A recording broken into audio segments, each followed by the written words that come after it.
enjoy together and you'll get a little bit of the flavor on the pictures, but Deborah will sure tell us a bit more. What a wonderful week. We had 76 children here. Yes. And as you could see from the slides, there were lots of smiles, laughter, interesting questions, interesting answers to some questions. But it was a fabulous week. We collected over $360 to help with school supplies to our local schools, which is wonderful. We were so proud of the children for pitching in and doing that. I do want to thank all my volunteers, so if you helped in any way with Vacation Bible School, will you please stand?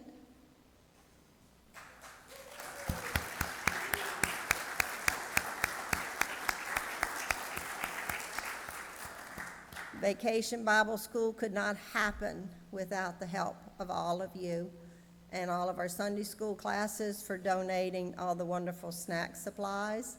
As you can see from the slides, that's one of the kids' favorite things to do. So it was a fabulous week, and we'll look forward to next year. Thank you.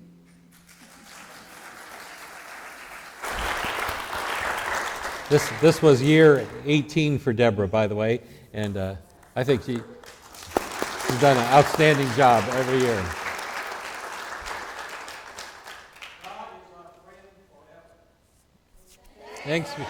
Thanks God, that's right. Thanks God. Excellent, very good. Well, we have some announcements to do. Marshall, and then Trudy, and then Wanda. Announced the calling of a special business meeting to be held after service on next Sunday, January 28th, for the special purpose. I'm sorry, July. We plan ahead. Didn't say which year. For the purpose of receiving a recommendation from the Personnel Committee. Wanda Folk will now give us an explanation of what that recommendation will be. Good morning. The Personnel Committee would like to present Amy Hunter as our recommendation for our Children's Ministry Director.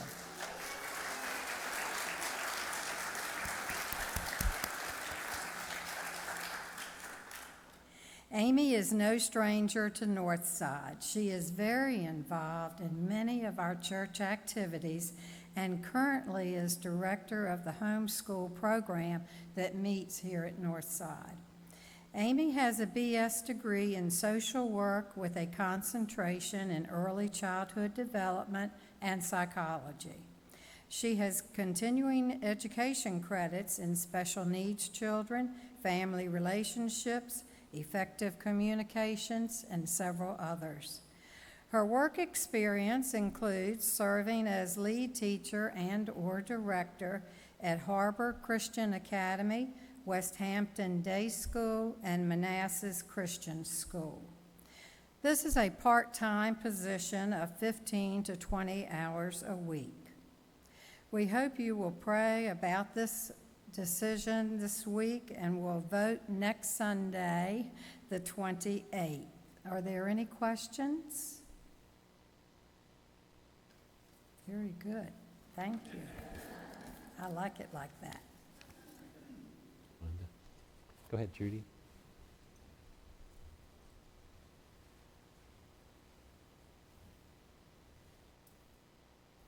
Our MSEF items have changed. We need canned meat, cream corn, carrots, mixed vegetables, and crackers, saltines, Ritz, or Graham. So it's a great need for that. We've also set the date for the Fall Festival, Saturday, October the 19th, and we need lots and lots of volunteers. So pray about that. Any other announcements this morning?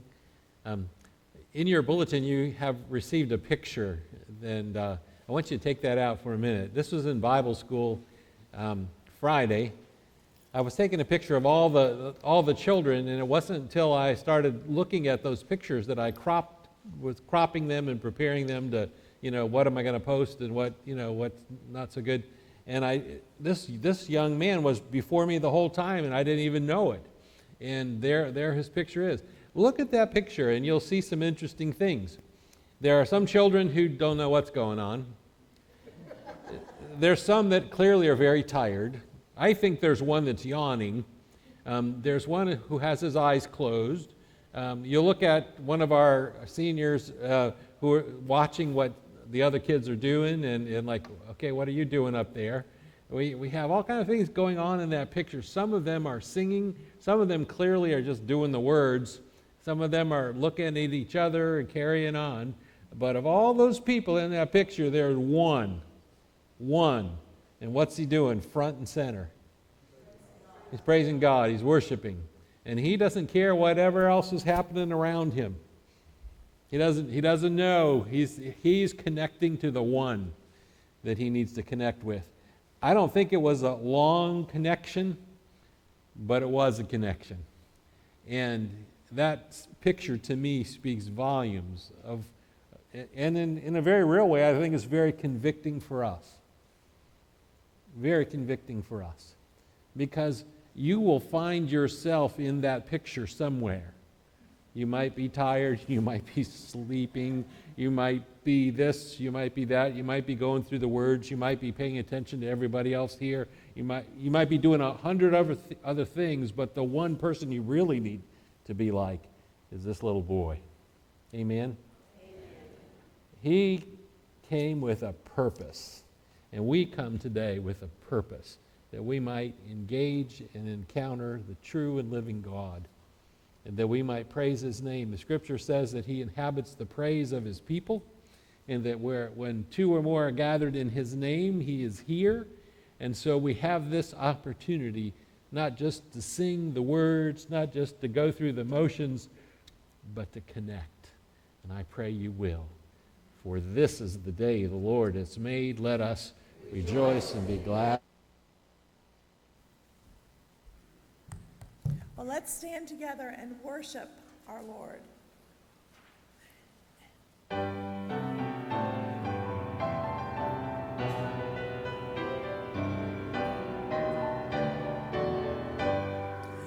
For the beauty of the earth, for the glory of the skies, for the love which from above over and around us lies.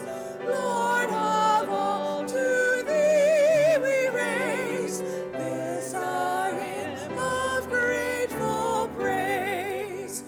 For the beauty of each hour of the day and of the night, hill and vale and tree and flower, sun and moon and stars of light. Lord of all, to thee we raise this our hymn of grateful praise. This next song is a little unfamiliar, but hopefully you will catch on as we go through it.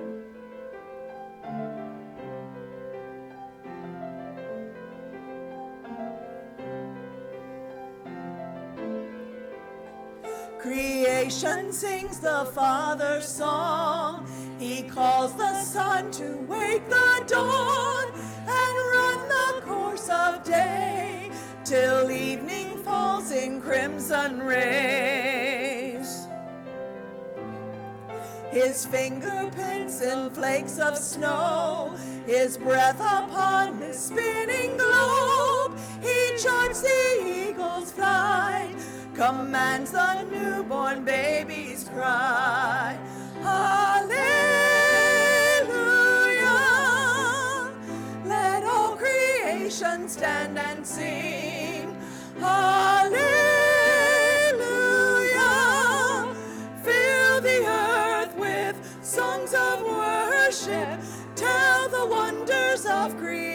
creation's King.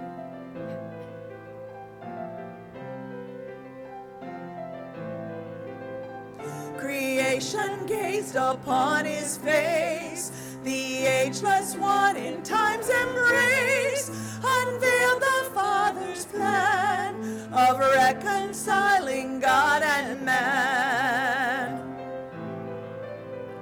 A second Adam walked the earth, whose blameless life would break the curse, whose death would set us free to live with him eternally. Hallelujah! Let all creation stand and sing. Hallelujah! Fill the earth with songs of worship. Tell the wonders of creation's King.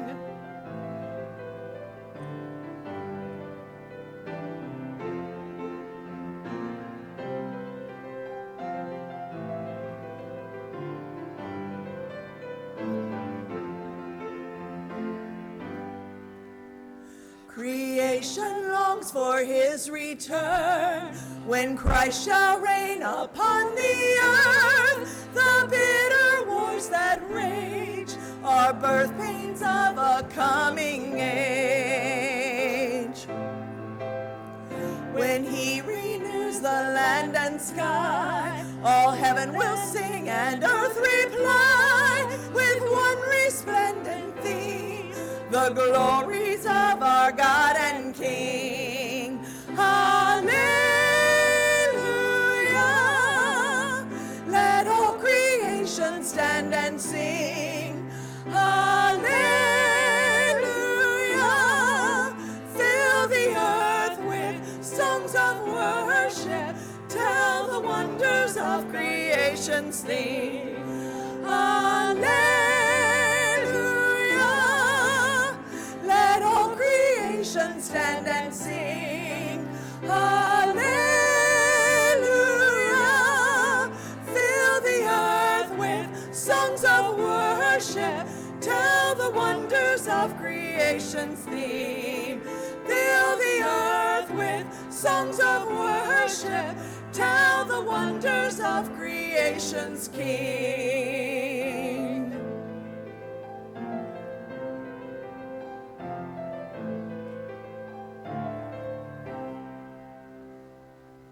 Please be seated.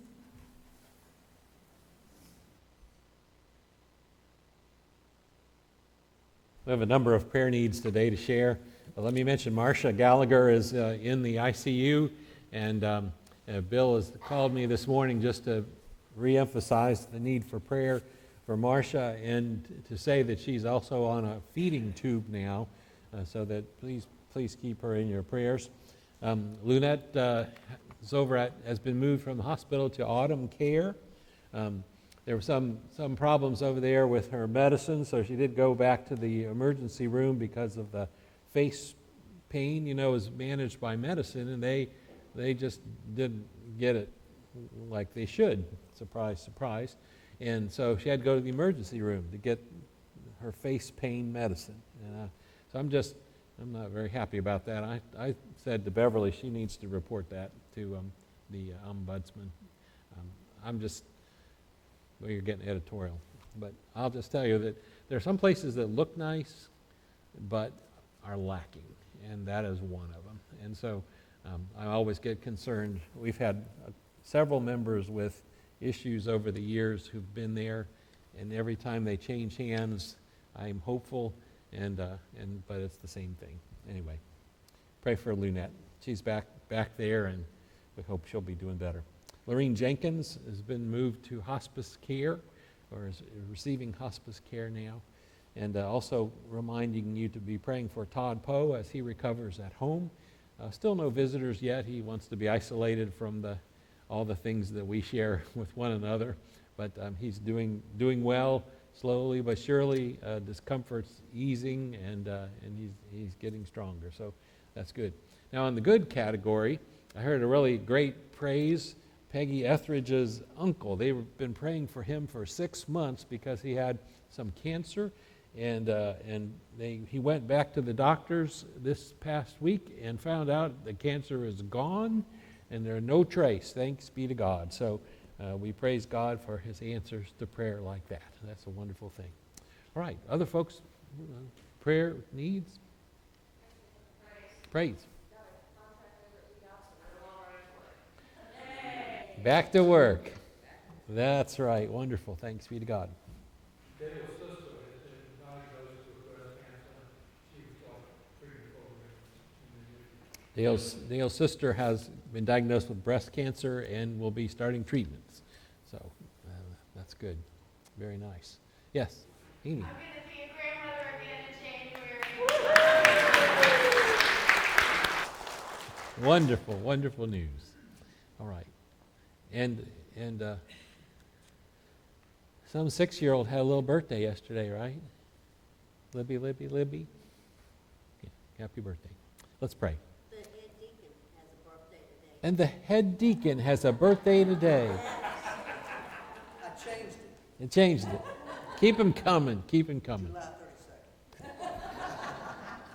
32nd. Let's pray. Father in heaven, we are grateful for birthdays for little ones and grown-up little ones. We thank you for the blessings that you've given us. We've seen folks who have been given jobs this week that we're looking, and we give you thanks for those victories like that.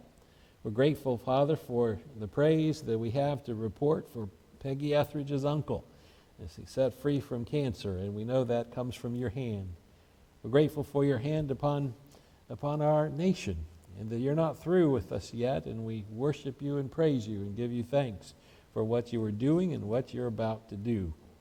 We pray for our brothers and sisters with very special needs. Marcia Gallagher in ICU, the feeding tube needs our prayers and your care. We ask that happens in a good way as quickly as possible. We lift up Lunette that she continues to do better and better and grow stronger and get back to her home. For Lorene Jenkins in hospice care, and for a good friend Todd Poe as he recuperates at home. Let health and healing be his. To you be the glory and the honor and the praise. We thank you for our church and for the joy that we've shared, for the example of a little boy who lifts his hands in praise as he sang his hymns yesterday, the day before, and we thank you for that example which will be before our eyes in many ways and in many, many places. Thank you for your goodness to our church, to give us the privilege to do what we do, and to not have to charge for Bible school, but to fill all these boys and girls with good experiences all week long, and put songs in their hands that their families will be involved in singing and praising your name as well. Lord, we pray you'll turn their hearts to you in these days to come, and that you'll turn our hearts to you stronger and stronger. That you will be praised and your kingdom will expand. In Jesus' name we say it. Amen.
Wow. Hey, how's everybody doing this morning? Did you see this picture that was in the bulletin today? Did you see that? You know what that boy really is doing? He's talking to God. How do you talk to God? How do you pray? What do? Do you close your eyes and bow your head? Is that how you pray? Reese, is that how you do it? Libby, Brooke, is that how you do it? That's a good way. That's a good way. You know, in the Bible, there are other ways that people pray and talk to God. David one time said he got on his knees and then he bowed his face to the ground and he prayed to God just like that. Some people can pray when they're standing. Some people pray with their hands out like this. Some people pray with their hands like this. Some people like this boy right here. He has his eyes closed and he is praying and talking to God and singing those songs with his eyes closed and his hands up in the air like that. You can pray like that too. God is happy when we talk with him, whether our eyes are closed or open. Sometimes I pray when I'm driving the car, but I don't close my eyes. I talk to God with my eyes open sometimes, and you can too. You can talk to God. You can talk to God any time of the day. You can talk to him in the morning or at lunchtime or in the middle of the day or even at night. And I hope you talk with him when you go to bed, before you go to bed. That's a good thing to do. You might be saying your prayers on your knees, or you could be seated, or you could say your prayers when you're laying down. You could do it any which way, but always talk to God. And he will listen and hear your prayers. And he will answer your prayers. You know what? There's nothing stronger than praying for others. Praying for your mom and dad. Praying for your teachers, or your Sunday school teacher, your pastor. Praying for the people, the policemen and the firemen and the nurses and all the people who are working hard to do good things for others. They all need our prayers too, don't they? And we can do that, can't we? We can pray with our eyes open or shut, standing or seated or on the ground. You can pray like this or like this or like this. You can pray any which way, but the most important thing is that you pray. And I think God listens especially to boys and girls just like you. He listens carefully to your prayers too. And don't you know, if you have something on your heart to pray about, God will listen very carefully. And if you ask him, and you keep on asking him, don't be surprised that he'll give you the answer you want. Thanks for coming up. And try out a different way to pray today.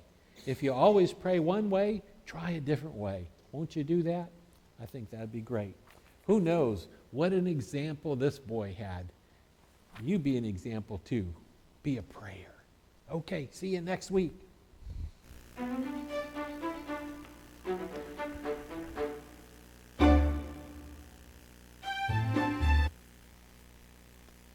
Morning.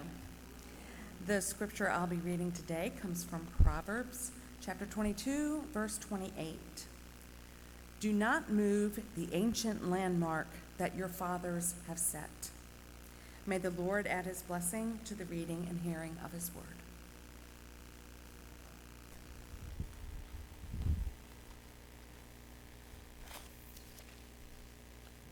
How many of you ever memorized that verse? You know, this is actually not an isolated verse in the Bible. It appears a couple of times.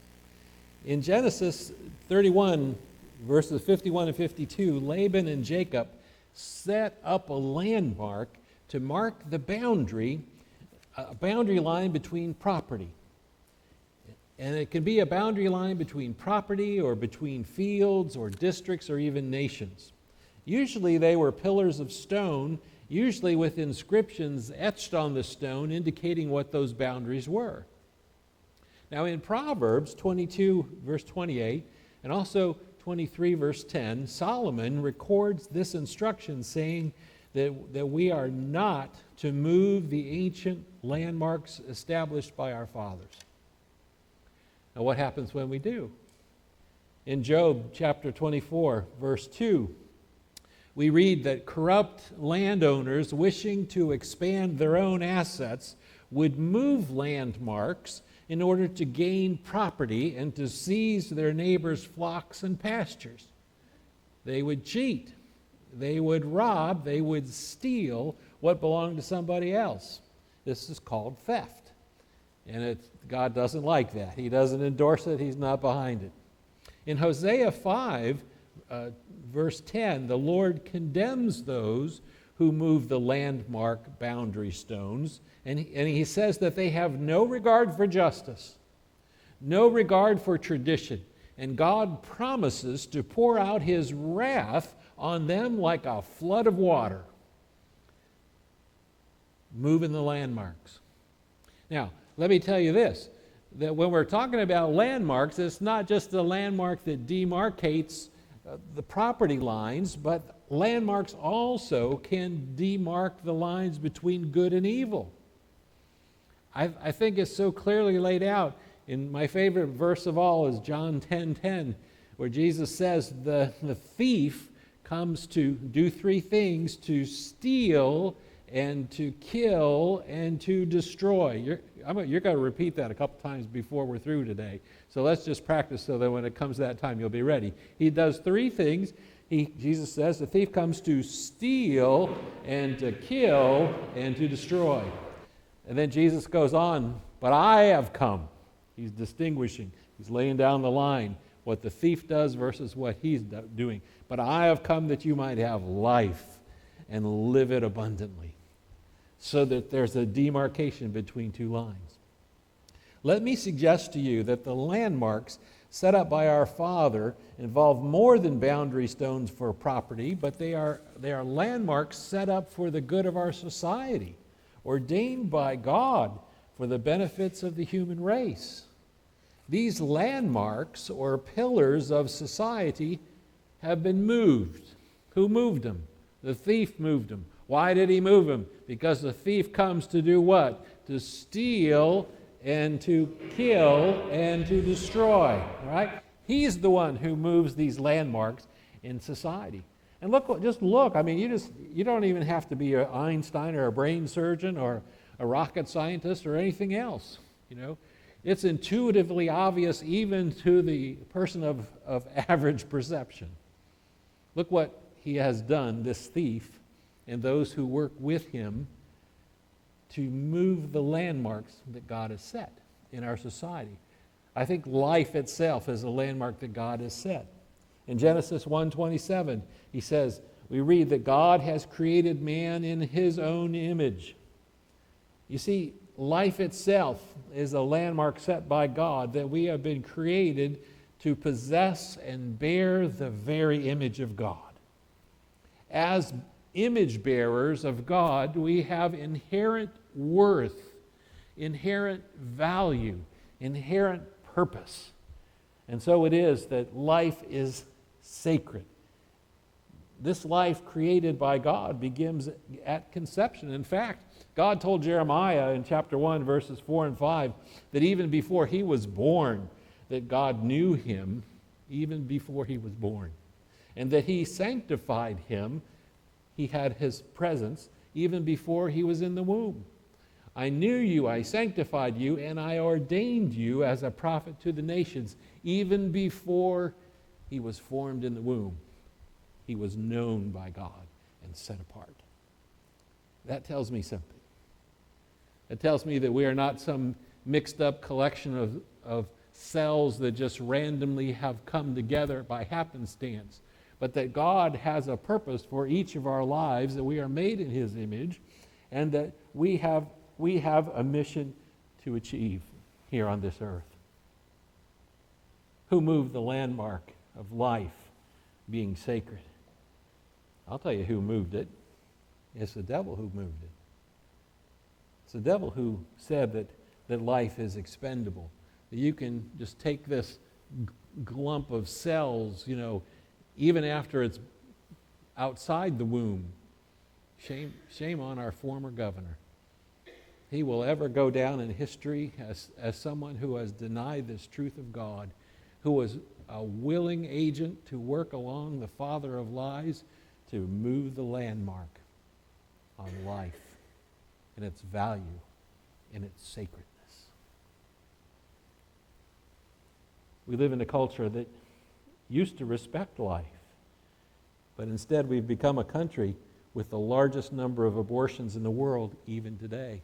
And not only do we do it here, but our foreign policy is such that we export this ethic of murder, abortion, to other countries.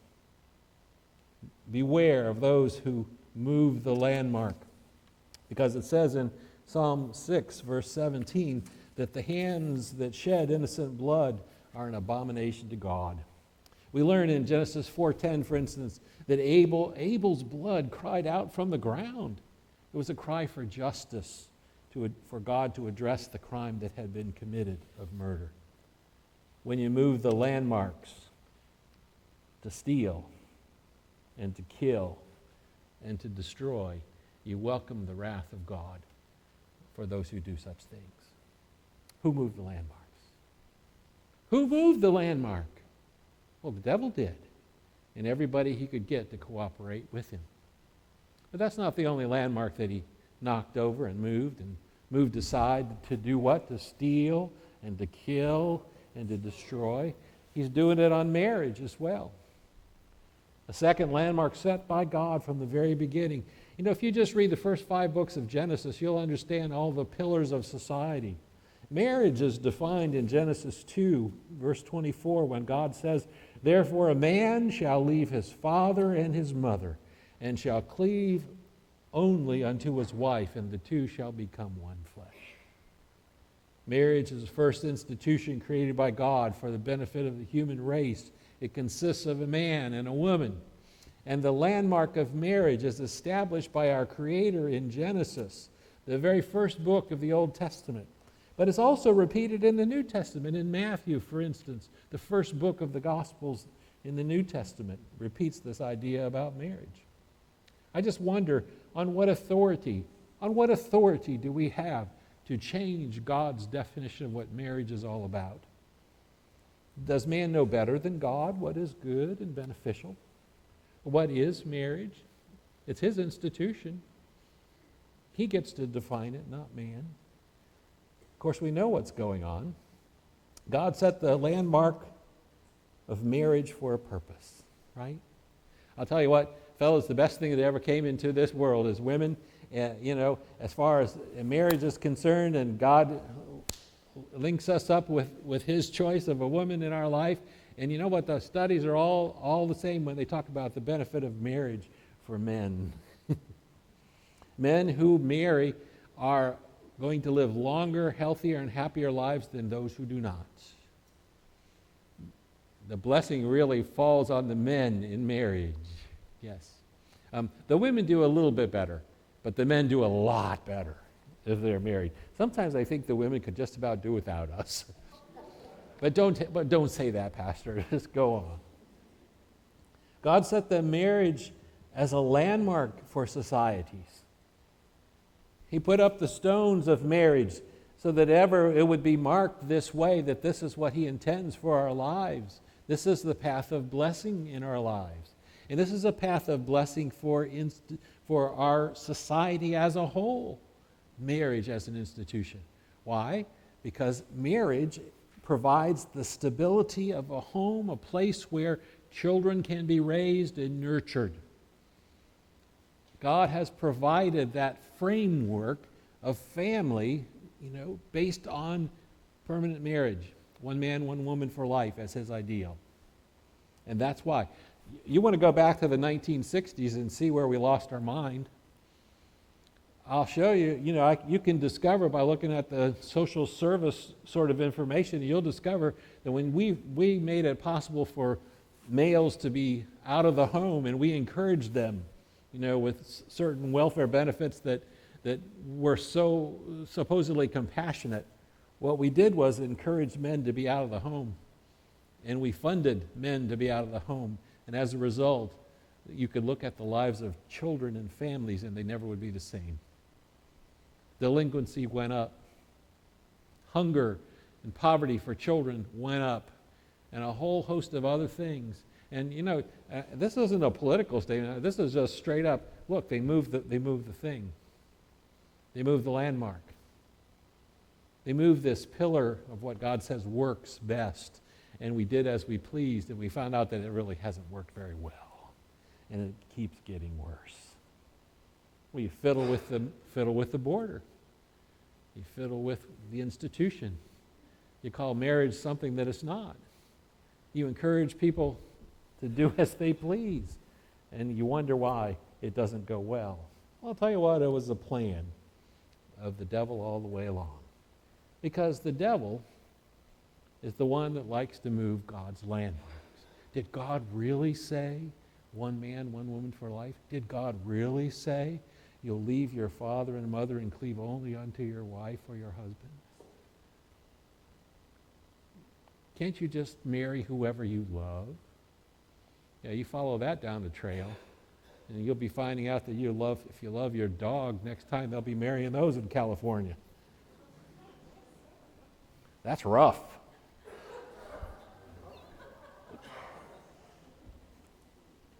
The devil moved the landmark. Why?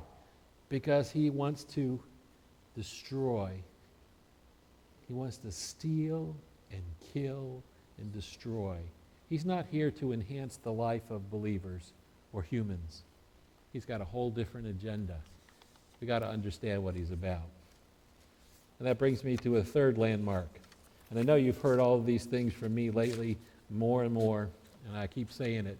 But the third landmark he has just knocked over and kicked down and booted the rocks all the way he could boot them is on the matter of gender. Again, in Genesis, good heavens, Genesis 1, the very first chapter, Genesis 1, verse 27, we are created in the image of God, and the Bible says, and male and female created he them. Two genders, each with complementary strengths for the perfection and the benefit of the team, the partnership, the marriage as a whole, and the benefit of family and the benefit of society. Male and female created he them. Gender, not a choice, but an immutable decision of God made in the womb or before that we would be this or that. So that we wouldn't miss this. Every cell in your body carries DNA that says this or that. This testimony is set by the Creator, and it's not manufactured by a synthetic drug. It's not changeable by a confused person's wishes. In Psalm 139, verses 13 and 16, we discover God has formed our inward parts. It was an intentional act of His design, not a choice of our self-identification. I mean, I might not be a brain surgeon, but I listened to Mr. Rogers when I was little. Everybody's special, everybody's fine, your body's special, and so is mine. And he was talking, as he was singing that song, about there are boys and there are girls, and they will always be boys, and girls will always be girls. That's what he said. That was in the late 60s and early 70s. My, how we have gone from the borders on gender. And you know, we suffer when we kick down the borders, the landmarks that God has set up. Attempts to change gender simply don't work. The most thorough study of this took place in Sweden over a 30-year period. Sweden is not a conservative place. They are a very liberal place and very liberal on gender and these issues, but they did the study there over a 30-year period, and despite it being a culture there that strongly supports transgenderism, that they found out that the suicide rate of those who have gone through sex reassignment surgery was 20 times that of those who did not have that surgery. The solution of attempting to change yourself into something you are not is something that does great harm. But then again, you know, the devil's in to steal and to kill and to destroy. There have been more than 100 follow-up studies of post-op transsexuals done by the Birmingham University in England at the direction of the British National Health Service, and those studies concluded that there is no conclusive evidence that gender reassignment is beneficial to patients. In 2016, here in our country, under the Obama administration, the Center for Medicaid and Medicaid Services also did a study, and they concluded that gender-altering surgery should not be performed because those who have attempted to alter their gender by surgery are 19 times more likely to commit suicide and 3 times more likely to be placed in a psychiatric hospital than those who did not attempt to have their gender reassigned. Don't kick over the landmarks. Don't move the landmarks that God has established, because it's just from the devil to steal and to kill and to destroy. 20 states now refuse to permit gender reassignment surgeries of minors because approximately 80% of teens who are confused and have gender dysphoria will grow out of those feelings by the time they reach 18. 80% and above. It is healthier, safer, medically preferable to refuse to mutilate children by altering their gender by surgical or pharmaceutical ways. Who moved the landmarks? The devil did. And people whose ear he has. Jesus said this: the thief comes to steal and kill and destroy, but I've come that you might have life and that you might live it in abundance. And that's why he did what he did on these issues of life and of marriage and of gender. He made you, he knows how you work, and he wants the best life for you. All you have to do is just listen to what he says, and you'll experience life in abundance. If you go your own way, you know, it's all fun and games until you see that it isn't. we have a choice in life, two ways. Oh, that this nation will understand and see before our eyes in these days the difference between good and evil, and that we will return the landmarks to be our guiding boundaries, and that we'll live happily and safely and abundantly right in the hands of God. Because that other guy wants to do what? Steal, kill, and destroy. I think we got it. Thanks be to God. Let's stand and sing our hymn of commitment. If you have decisions to make, I know there will be some who want to come today and unite with our church. You come as we sing.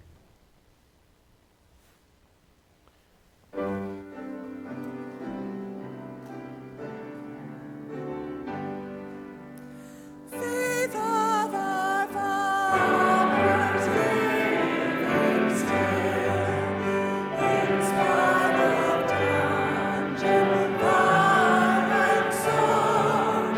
Oh, how our hearts beat high with joy whenever we hear that glorious word.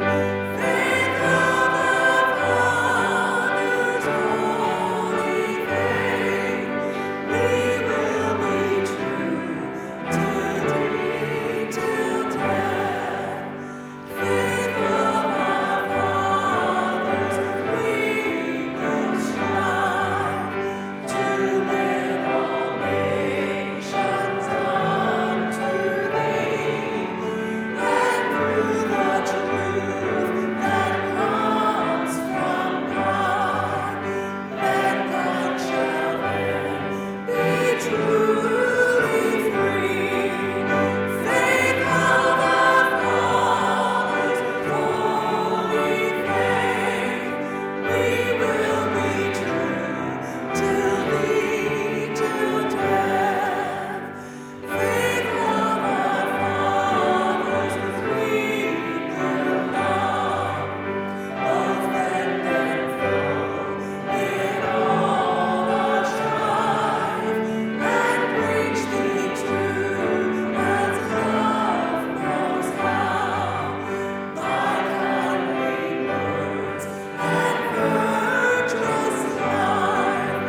Faith of our fathers, holy faith, we will be true till thee, till death. To you, someone you probably have seen many times over the years, Jason Childs has come and he's asking for membership in our church by baptism. He's already a believer. That's right.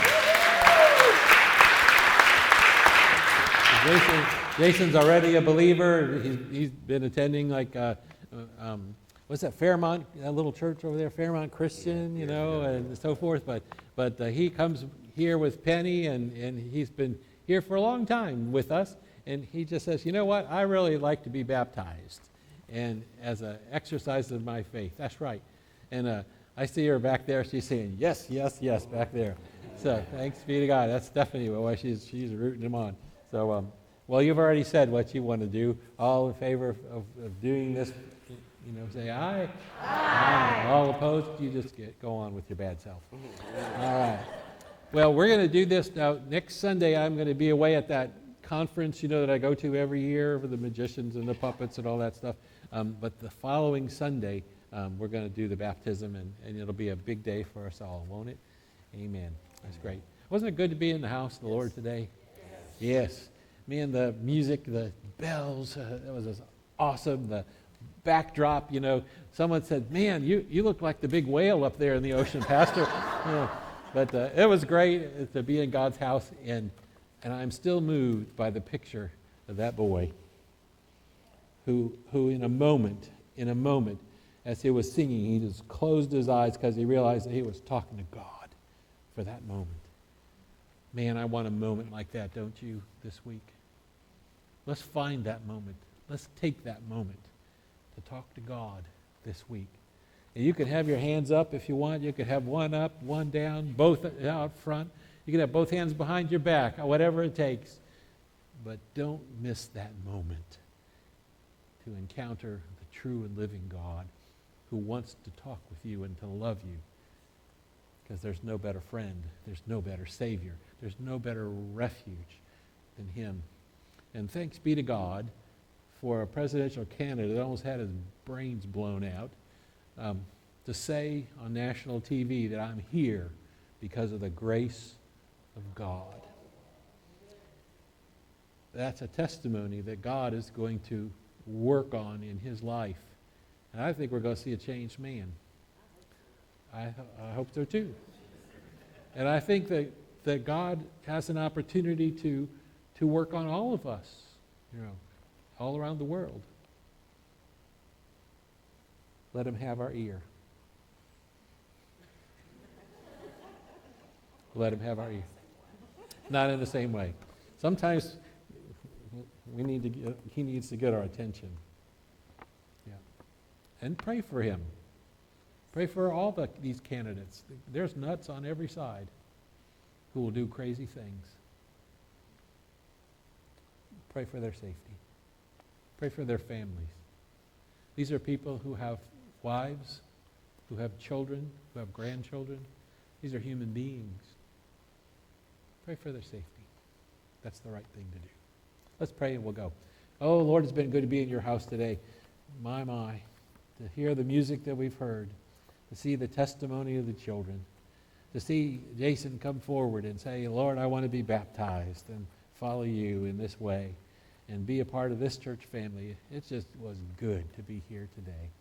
To you be the glory and the honor and the praise. Help us to take the time to find those God minutes this week that we might connect and be refreshed, because you want us to have life and to live it abundantly. In Jesus' name we pray it. Amen. Hello.